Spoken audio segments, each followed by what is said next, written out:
This is In-Ear Insights, the Trust Insights podcast. Do you want to use AI in your marketing, but you're not sure where to start? Take a class with Trust Insights and the Marketing AI Institute. The AI Academy offers more than 25 classes and certification courses to start you on your AI journey, including our Intelligent Attribution Modeling for Marketers certification. One membership gets you access to all 25 classes. Visit trustinsights.ai/AI Academy to learn more and enroll today. That's trustinsights.ai/AI Academy to enroll today. Are you struggling to reach the right audiences? Trust Insights offers sponsorships in our newsletters, podcasts, and media properties to help your brand be seen and heard by the right people. Our media properties reach almost 100,000 people every week, from the In-Ear Insights podcast to the Almost Timely and In the Headlights newsletters. Reach out to us today at trustinsights.ai/contact to learn more. Again, that's trustinsights.ai/contact. In this week's In-Ear Insights, what do you do when somebody drops a bomb on you? So for everyone in the e-commerce and retail space, this year obviously has been a little challenging. And one of the biggest days of the year for a lot of e-commerce retailers, particularly those within the Amazon system, is Prime Day. Every year, July, August, Amazon drops Prime Day. Billions of dollars get moved around. It's a huge, huge retail day. It's practically its own holiday. And of course, this year with it being 2020, it did not happen in July, August. So over the weekend, Amazon dropped the bomb. Prime Day, October 13th and 14th, which as we're recording, this is exactly 2 weeks away. So the big question is for everybody in marketing, oh, that was a surprise. What do we do? Can we even take advantage of this? For some, obviously, retailers and things, if you know what stock you have in stock is what you got. You got to roll with it. If you're in that ecosystem. For marketers, it's like, okay, well, how do we communicate this? If you are in a competing space, do you even want to attempt marketing on those 2 days, or do you just say, bag it, we're done? The holiday break. Katie, when we focus so much on planning and scenarios and thinking things through, what do you do when just the 800-pound gorilla in the room just sits on you? Well, so I would respectfully disagree with you a little bit about the surprise element. So, Amazon Prime Day has been a thing for, quite a few years. And, every year the date is roughly around the same time. And obviously this year was a little bit different. But the expectation was that there would eventually be an Amazon Prime Day. So I would say if you hadn't already figured out like what your strategy is, what you were going to do for it, then you are behind the eight ball and you're probably screwed. But you as a company, as your marketing team should have been anticipating Prime Day is going to come at some point, whether it's in July, August, September, and obviously now this year in October, like you knew it was coming. You had enough time to say, let's at least sketch out an outline of a plan. So I call shenanigans on the whole surprise thing, because it was really more of a waiting game of when are they going to announce it, not, oh my God, they announced this thing that we had no idea about. So I think that planning and scenario-based planning and all of those things still apply here, because you knew it was going to happen eventually. You just didn't know the exact date. Now, I think you're talking about two different things. You're talking about marketing plans, and then you're talking about companies who have to have things in stock. Those are, two separate conversations. So if we focus primarily on marketing and the services that you sell or the physical things that you sell, you can have a plan for Amazon Prime Day, up to a year in advance, and just continue to tweak it as you get more information and it, gets closer. So that's sort of my take. Chris, do you agree, disagree? I mostly agree. That's all I can ask for. Well, so for example, with our company, what is our take on it? Normally, when Prime Day is happening, we have a plan in place to monitor it, to be able to produce some useful data on it, things like that. We configure our social media monitoring listening software, generously provided by Talkwalker, to track it and things like that, and be able to provide insights, particularly for any of our clients that are in that space, to be able to say like, hey, here's the things that you want to be watching for. Those operations don't change. It's just a question in our case of, do we have the resources and time to be able to spin something like that up? But the other thing that it is always a challenge for anyone in the marketing space, and and for us in particular, is what can we do, what should we do that is newer and a little more different, a little bit raising the bar a little bit, even just for ourselves year over year, so we're not just doing the same thing, hitting repeat and hoping that it works. Um, from that perspective, when you get a major event with a very short timeline, like 2 weeks away, that changes the amount of R&D time that you have to work up to the event. So I guess the first question I would be asking myself and my team is, do we have a place in the conversation? So obviously Amazon Prime Day is going to take over those whole 2 days. It's going to take over social media, ads, all of those things. And, do we, Trust Insights, have a voice in that? Do we need to have a voice in that? Do we need to try to cut through the noise? Because, what we, quote unquote, sell are consulting services, things that are a little bit less tangible. Do we need to be a part of Prime Day? I don't know that we do, but if it's an opportunity to showcase the type of data collection and analysis and interpretation that we do, then yes, we do want to have a part in a major event where there's going to be a lot of data to be processed. Um, so I think that when an event comes up that you're like, oh my God, we have to be a part of this, I think you really have to ask yourself, do we need to be a part of it? Or do you just sort of have like FOMO if you're not doing something for it? So I don't think that necessarily Trust Insights would be running ads during Prime to have sort of like, here's our Prime Day deal. Like, that's just not the type of company that we are. But we would then switch our focus to, here's what you can do with all of this data to enhance your marketing plans for the next major event, next Prime Day, those kinds of things. And so it's less about us selling something and more of a showcasing what you can do with the information. And I think that companies need to think about it in that respect of, what is our place in the conversation during an event of this magnitude? I agree. Yeah, to your point, it is about showcasing what we're capable of, and in many cases, for any kind of event, because we do this a lot with conferences and stuff, it's about trying to improve visibility for the company, for the folks who are in that space, particularly if it's a sector where we don't have a ton of customers. We would want to try and at least wave and get their general attention to some degree. So okay, so we've established, is there a goal? In this Mhm. case, there is a goal. Is the goal achievable? We know that something is achievable. It may not be the Rolls Royce edition because of the timeline, but it certainly is going to be better than a broken skateboard. So the question then becomes, what do you do? How do you take a playbook that you already have, that you've used in the past, that has some ramp time, and Mhm. adapt it? What do you do to be more agile in the truest literal sense of the word?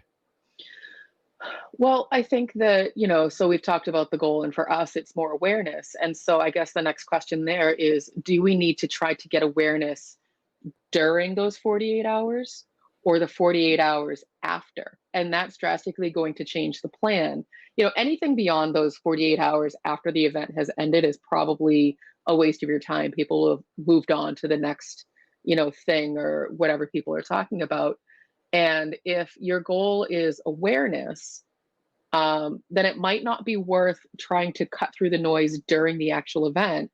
Pre or post event might be the best place to think about it. And that's obviously a choice that you need to make with your team. And then in terms of being agile, it's in a case like this. So let's say we had no idea Prime Day was coming at all, but we had 2 weeks to prepare. The first thing you do is look around and see what sort of resources you already have. Now is not the time to start to reinvent the wheel, especially if you need to be nimble and agile. So you start to say, what have we done for similar scenarios like this? So if it's a large scale social event, okay, we've done network mapping for that. We've done, and you start to tick off all of the things and think through, like, how were those things responded to? Do people like those things? Do they bring leads in the door? Do people engage with them? Do they bring us more awareness? Do they give us that boost that we want? And so you have to start to go through your inventory and figure out, like, how does this align with my goal? If my goal is awareness, what are the things that we have done in a similar situation that have brought us that awareness that we can replicate fairly easily with just a different data set. So this is where those two different paths actually do converge: the marketer and the operations person. It sounds like it's just like a restaurant. You've got a dinner rush coming in. You don't have time to order more supplies. You don't have time to do anything except work with what you got in the kitchen. So who's on call that day? What supplies you have in inventory, and what do you know how to make? Does that sound like what you're describing? Basically, yeah. So if you have a surplus of, lettuce, but nobody's ordering salad, how do you make it into soup? Yeah.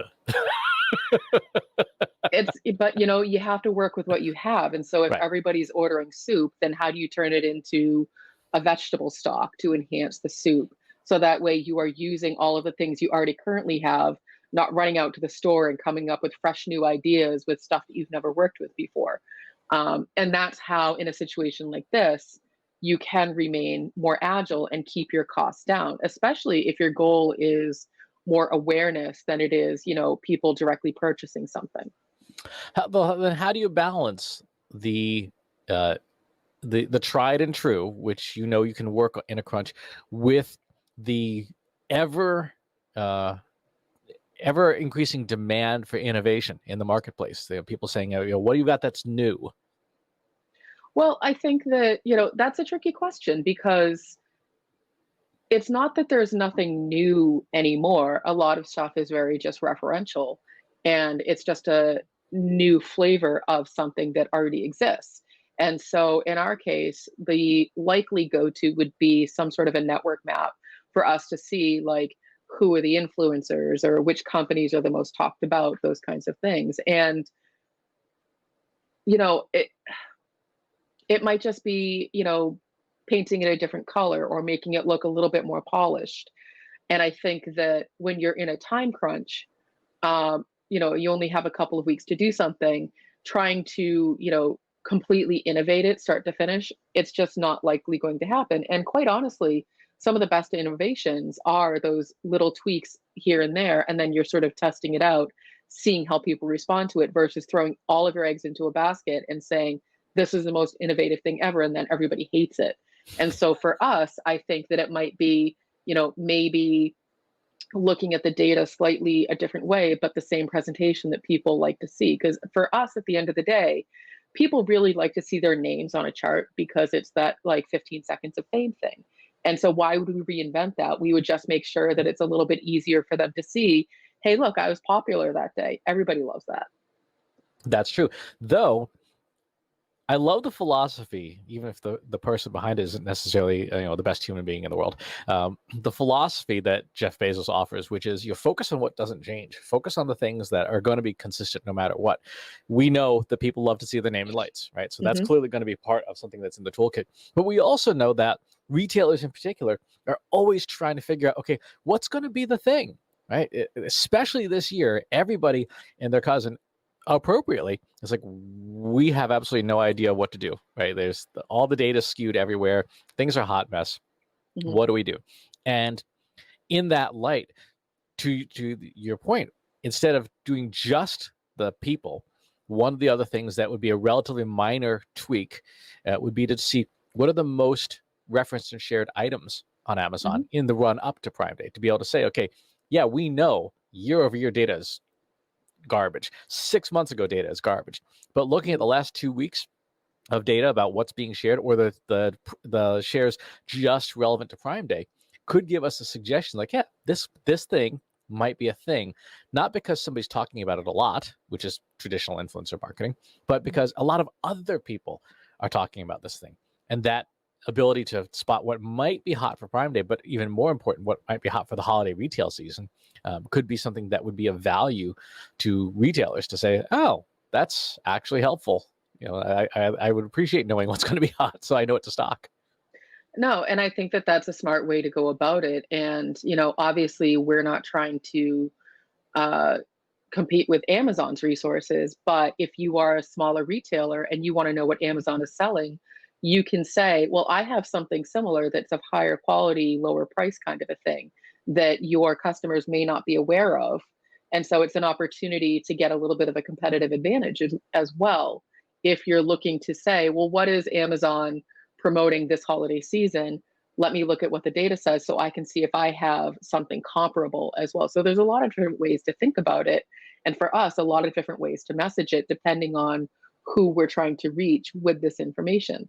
Um, Something that I would be interested in is, which brands, which retailers are the most talked about, so that if you're trying to purchase ad space, where do you want the eyeballs to go? Like if a lot of those retailers are offering ad space on their websites, that might be a way to think about it as well. Mm-hmm. So it sounds like it's the same general structure with Mm-hmm. some fresh new twists, maybe a slightly different flavor on a familiar dish. You can tell I've been watching a lot of Kitchen Nightmares recently. and having a playbook of some kind in place, so that even if you can't cook your main dish, you've got something to offer when the dinner rush comes in. Well, and I think that that's the thing that people misunderstand the most about process. There's this idea that having a process and a structure gets in the way of innovation and creativity. And actually, it's quite the opposite. It gives you a foundation to work from so that every time you're looking to do something new, you're not having to restart over and over and over again. It actually saves you time and allows you to be more agile and nimble. So when things like this come up, you can say, what recipes do we already have? What foundations could we already rely on that we can just build upon versus, oh crap, we have a dinner rush. What are we going to do? And so I think that that is one of probably the biggest mistakes that marketing teams and companies make, is not having process at all and thinking that we have to wing it every single time. And that's where they kind of get caught in that trap of, we can't keep up. But having process and structure is not your enemy. It's actually what's going to help you continue to move forward at a very quick pace.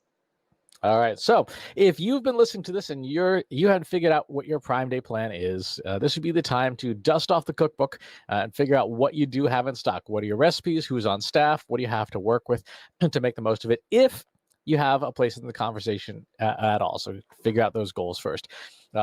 For today's episode, if you have comments about it, if you have questions, please go over to our Slack group, Analytics for Marketers, where you can find up to 1,300 different folks who are chatting about analytics all the time. In fact, we're going to ask in the Slack group what people's plans are for Prime Day now that we know the date, and see what other folks are doing. So if you want to see what other marketers just like you are talking about with regard to Prime Day, just hop on over to trustinsights.ai/analytics for marketers. As always, if you have not, please subscribe to the show over at trustinsights.ai/TI podcast. We are available on all the channels, including the brand new Amazon Music channels for podcasts as well. No Prime Day purchases there. Thanks for watching, and we'll talk to you soon. Take care. Want help solving your company's data, analytics, and digital marketing problems? Visit trustinsights.ai today and let us know how we can help you.